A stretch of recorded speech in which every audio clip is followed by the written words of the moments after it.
I listened to a video by someone that I admire so much because of his courage. I think Fayeshe's brother,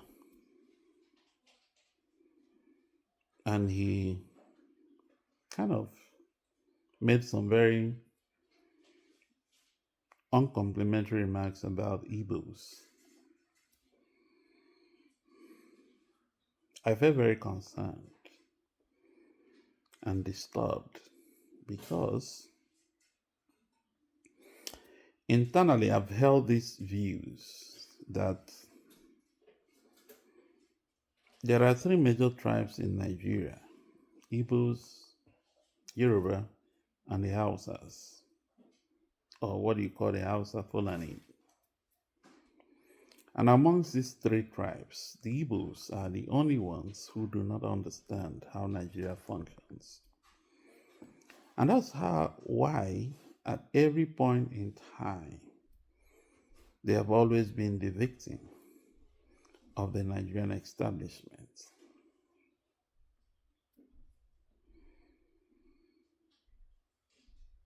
I'm one of those who have traced the challenges of the Igbos in operating in the Nigerian states back to pre-independence Nigeria. Whilst everybody acknowledges, celebrates the rule our revered elder statesman, progenitor, and forebear, Dr. Nnamdi Azikiwe, played for the emancipation of Nigerian states from the colonial masters. I am one, like many, who believe that in processing independence, our revered Zeke compromised too much. And those who bear the brunt of that compromise are the Igbos. History has it that whilst our revered Zeke pushed for independence and the exit of the British colonial masters, some segments of the Nigerian society, the Hausas, even the Yorubas, were not ready at the time. But for some, what now looks like selfish, personal reasons, he acquiesced, compromised, and gave up so much to have a united Nigeria. I believe that was when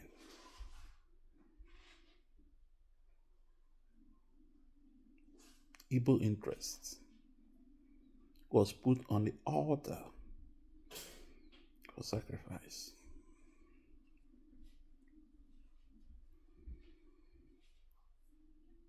Many people have protested about how they are treated in Nigeria.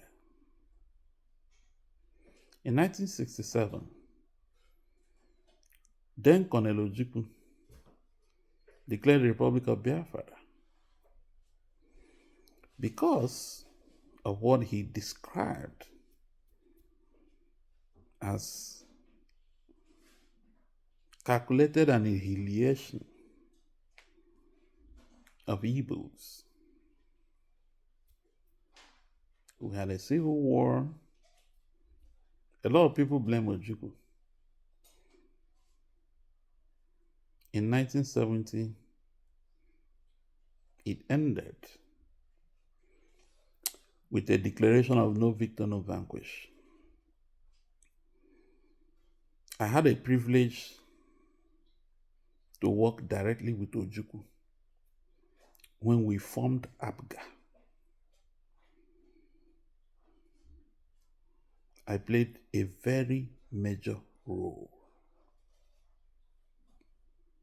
I listened to him. I asked him personal questions. But that's by the way. In 1998, by what many people have described as the act of God, General Abacha passed on. Nobody has been able to explain exactly what happened. We ushered in a democratic dispensation.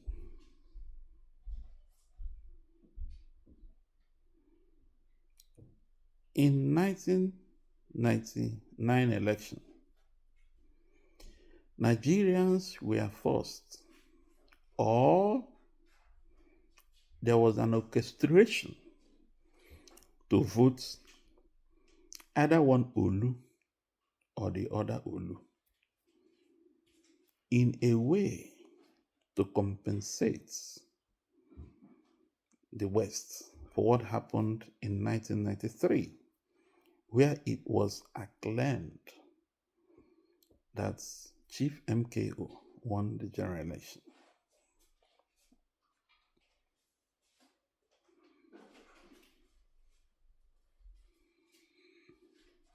So, if you look at that, you understand that Igbos had protested, Yorubas have protested, but Yorubas have been compensated. Igbos have not been compensated.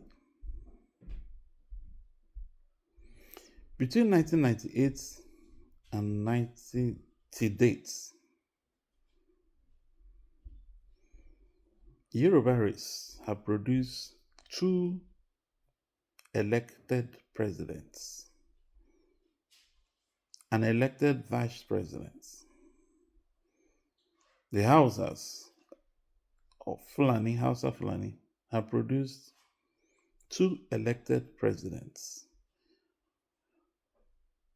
2 elected vice presidents. Because I'll say that the current vice president, Udo Kanuri, is part of the Hausa.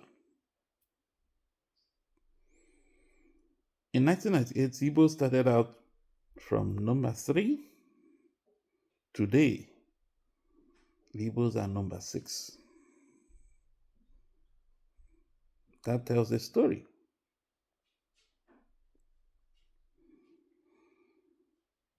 So when I listened to that video by Fayoshe, his brother, and other commentaries, I've always been one of those who believe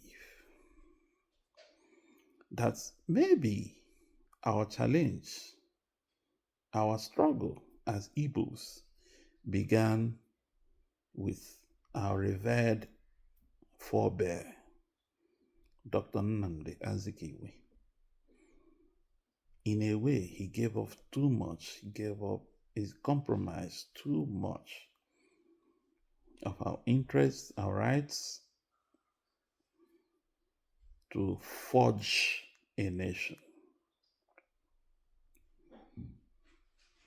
I believe that amongst the 3 leaders, Pa Obafemi Awolowo, the Sadwana, and Dr. Nnamdi Azikiwe, he was the one person who did not understand how the Nigerian state was structured at the time. I give kudos every time. Those who know me know that I celebrate, I actually venerate Pa Obafemi Awolowo. He's a leader, he's someone who should be celebrated by his people because he understood the signs of the time and built solid regional hegemony. So I feel it's time if the Igbos sit back home and reassess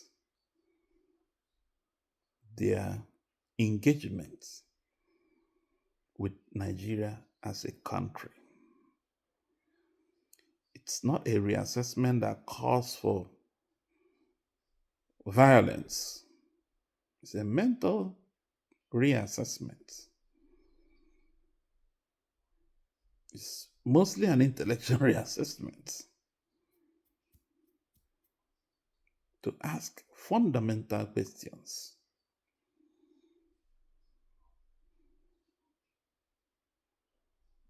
Because I feel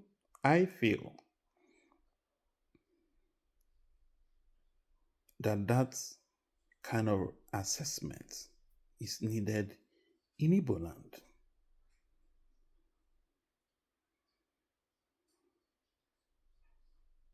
At what point did the Igbos miss the understanding of how to engage in the larger Nigerian society?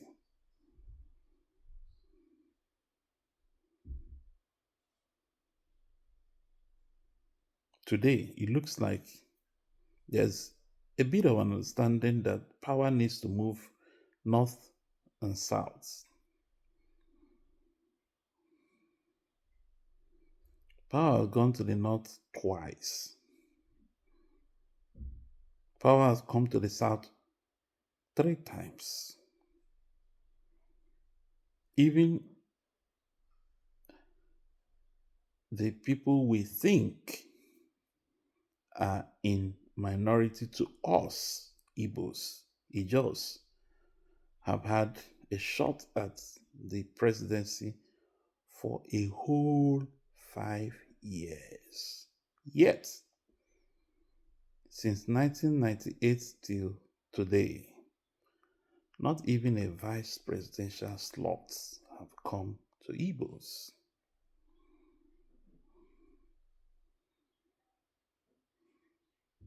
Is it not time to think and reflect? Thank you.